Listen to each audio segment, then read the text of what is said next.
안녕하세요. 굿데이 김동미입니다. 오늘은 토목건축공사업에 대해서 확인해 보도록 하겠습니다.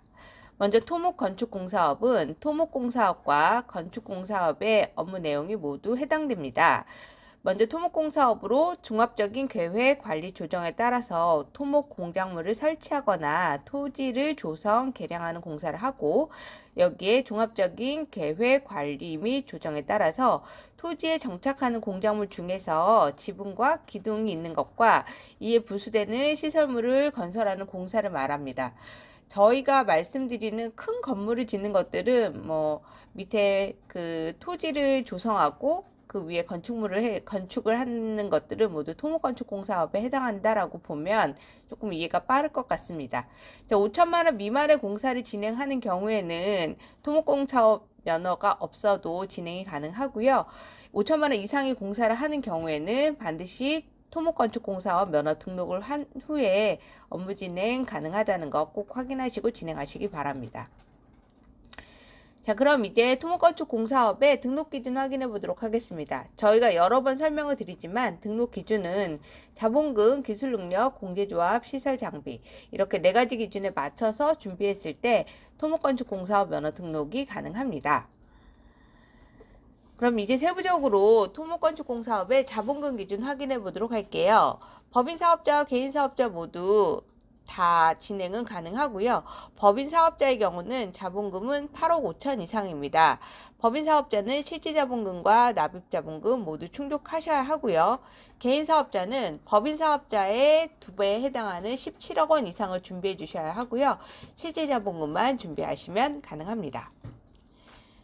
자, 자본금이 준비를 하셨다고 하면 법인의 경우에는 납입자본금과 실질적인 자본금이라고 저희가 말씀을 드렸는데, 납입자본금은 법인 등기부 등본상에 등재된 자본금이 충족이 되어야 하고요.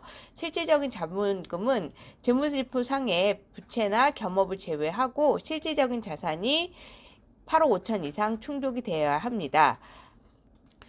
자본금이 충족이 되면 기업 진단을 받아야 하는데요. 기업 진단은 재무제표상의 겸업자산과 부채를 제외하고 건설업만을 위한 실질적인 자본금을 준비하고 있는지를 판단하는 과정입니다. 이때 신규 사업자는 20일 이상, 기존의 사업자는 30일 이상을 금융기관의 평균 잔액을 유지한 후에 세무사나 회계사, 경영지도사를 통해서 적격 판정을 받은 기업진단 보고서를 첨부해서 제출했을 때 자본금을 보유하고 있다라고 인정받으실 수 있습니다. 이때 기존 사업자의 경우는 겸업자산을 제외한 토목건축 공사업만을 위한 실질적인 자본금을 판단하기 때문에 이런 부분들은 조금 더 세밀하게 검토하신 후에 진행하시는 게 좋을 것 같습니다. 자, 그럼 이제 세부적으로 토목건축 공사업에 대한 기술능력 기준 확인해 보도록 하겠습니다. 자, 4대 보험 필수로 가입하셔야 하고요. 겸업이나 겸직은 불가능하고 1위는 일자격만 인정된다는 거 꼭 확인하시고, 제출 서류로는 4대 보험 가입자 명부, 자격증 사본 첨부해 주시면 됩니다. 자, 이제 그럼 세부 사항 확인해 보도록 할 텐데요. 다음 어느 하나에 해당하는 사람을 포함한 건설기술진흥법에 따른 초급 이상의 건설기술인 11명 이상입니다.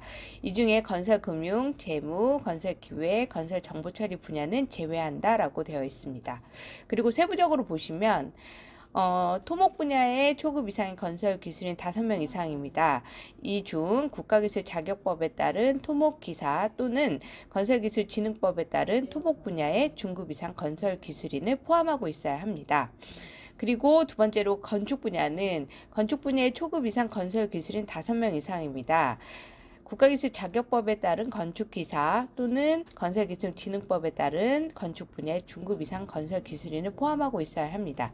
그래서 1번, 2번 항목에 해당하는 기술인력을 포함해서 11명 이상의 기술인력을 포함하고 있으면 토목건축공사업의 기술능력을 확보했다라고 할 수 있습니다.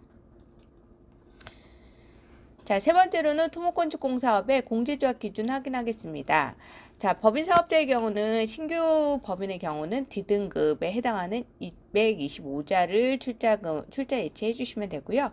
개인사업자는 자본금이 2배이기 때문에 출자 역시 2배에 해당하는 450자를 예치해 주셔야 합니다. 자, 이제 그럼 공제조합 세부 기준 확인해 보시면 건설업에서 발생하는 각종 하자나 채무 등에 대해서 보증해주는 역할을 합니다. 등급별 출자자 수는 C등급은 200자 이상, D등급은 225자에 해당하는 금액을 출자금으로 예치해 주시면 되고요. 신규 법인의 경우에는 D등급 225자에 해당하는 225자, 그리고 좌당 금액은 153만 3,800원입니다. 그래서 모두 출자하는 금액은 약 3억 4,500만 원에 해당하는 금액을 출자금으로 예치해 주셔야 하고요. 개인 사업자의 경우는 신규로 진행하는 경우에 자본금이 2배이기 때문에 3억 4,500에 2배에 해당하는 금액을 예치해 주시면 되고, 면허 발급 후에도 출금은 불가능하고요. 2년 지나면 약 60%에 해당하는 금액을 대출받아서 사용은 가능합니다.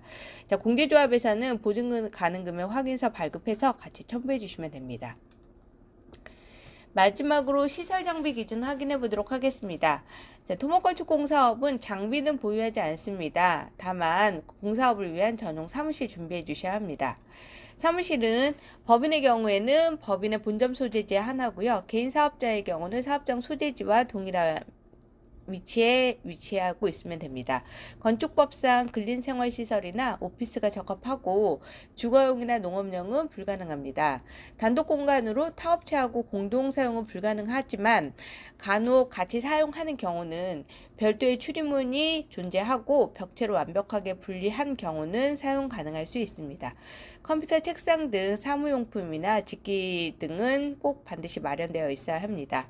제출 서류로는 건축물 대장, 건물 등기부 등본, 사진, 임대차 계약서 등을 첨부해 주시면 됩니다. 자, 이제 등록 기준에 대해서 모두 준비가 되었다면 면허 취득 절차 확인해 보시면 되는데요. 자본금, 기술능력, 공제조합, 사무실 등의 모든 등록 기준 서류가 준비가 되면 사무실의 소재지가 위치한 시도 내에 관할 협회에 공사업 등록 신청을 합니다.